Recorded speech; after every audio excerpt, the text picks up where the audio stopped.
Hello everyone, video చూస్తున్న ప్రతి ఒక్కరు ఫస్ట్ టైం మా ఛానల్ని చూస్తున్నట్లయితే ప్లీజ్ అండి సబ్స్క్రైబ్ చేసుకోకపోతే సబ్స్క్రైబ్ చేసుకోండి. వీడియోని సబ్స్క్రైబ్ చేసుకోకోకుండా చాలామంది చూస్తున్నారు గైస్. ప్లీజ్ ఎలాగో వీడియో చూస్తున్నారు కాబట్టి సబ్స్క్రైబ్ చేసుకొని వీడియో చూడండి. ప్లీజ్ సపోర్ట్ చేయండి.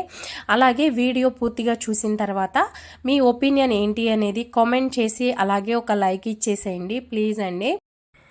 ఇంకా ఈరోజు వీడియోలోకి అయితే వెళ్ళిపోదామండి. మనం అందరం దోశ పెనం యూస్ చేస్తాం కదా, అందరి ఇళ్లల్లో కన్ఫామ్గా కంపల్సరీగా దోశ పెనం యూస్ చేస్తాము. సో దోశలు ఎక్కువగా వేసుకోవడం వలన పెనం అనేది మాడిపోతుంది కదండి. అండ్ ఇక్కడ నేను చూపిస్తున్నది ఐరన్ పెనం అండి. చాలా ఇయర్స్ చరిత్రే ఉంది ఈ పెనానికైతే. ఈ దోశ పెనం మా నానమ్మ టైం అప్పుడుదనమాట. సో ఈ దోశ పెనం అయితే మేము ఈరోజు యూస్ చేసిన తర్వాత చాలా మాడిపోయింది.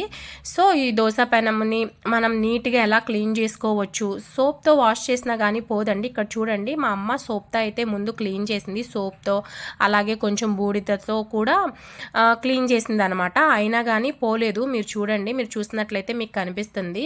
అయితే దీన్నే చాలా ఈజీగా సింపుల్గా క్లీన్ చేసుకోవచ్చండి. అది ఎలాగనేది మీకు వీడియోలో కనిపిస్తుంది కదా.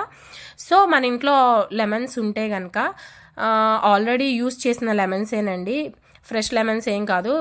ఆల్రెడీ యూజ్ చేసిన లెమన్స్ని వేస్ట్ చేయకోకుండా ఇలా మాడిపోయిన వాటి మీద ఇలా రుద్దినట్లయితే నీట్ అయిపోతాయండి. చక్కగా క్లీన్గా వైట్గా వచ్చేస్తాయి. మీరే చూడండి, ఇందాక సోప్తో వాష్ చేసినా కానీ మనకి ఆ మాడింది అనేది పోలేదు కదా. సో ఇప్పుడు నిమ్మ చెక్కలతో అయితే రబ్ చేస్తున్నాము. రబ్ చేసిన వెంటనే మీకు అక్కడ లైవ్లోనే కనిపిస్తుంది, చక్కగా నీట్గా అయిపోతాయండి. ఆ మాడిన మరకలు అనేవి ఏమీ కనిపించవు. అలా నిమ్మ చెక్కలతో కొంచెం రబ్ చేసుకున్న తర్వాత సోప్తో కూడా రబ్ చేసుకోవాలండి. అంటే ఇక్కడ మేము బూడిదని ఎక్కువగా యూస్ చేస్తాము గిన్నెలు అనేవి క్లీన్ చేసుకోవడానికి.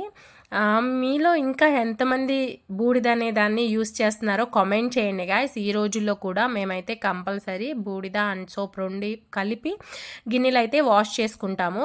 సో ఈ బూడిద సోప్తో రుద్దినా కానీ పోదండి. వన్స్ నిమ్మతోనలు అవి పెట్టిన తర్వాత మళ్ళీ సోప్ అనేది అప్లై చేసిన తర్వాత మీరే చూడండి, లైవ్లో రిజల్ట్ అనేది చక్కగా నీట్గా అయిపోతుందండి. ఈ చిట్కా మీ ఇంట్లో ఎవరికైనా తెలియకపోతే ఒక్కసారి చేసి చూడండి, ఓకేనా. వీడియో చూస్తున్న వాళ్ళందరూ వీడియోకి అయితే ఒక లైక్ ఇచ్చేసేయండి. అలాగే ఈ చిట్కా అనేది మీకు ఎలా అనిపించిందో కామెంట్ కూడా చేయండి గాయస్. ప్లీజ్ అండి సపోర్ట్ చేయండి. వీడియోని అయితే సబ్స్క్రైబ్ చేసుకోకుండా చాలామంది చూస్తున్నారు, సబ్స్క్రైబ్ చేసుకొని చూడండి గాయస్, ఓకేనా. సపోర్ట్ ఇవ్వండి అండి. సో నిమ్మతోనలతో ఫ్రంట్ బ్యాక్ ఇలా రబ్ చేసేసుకున్న తర్వాత మళ్ళీ ఒకసారి మేమైతే సోప్తో అయితే క్లీన్ చేసేసుకుంటున్నాము.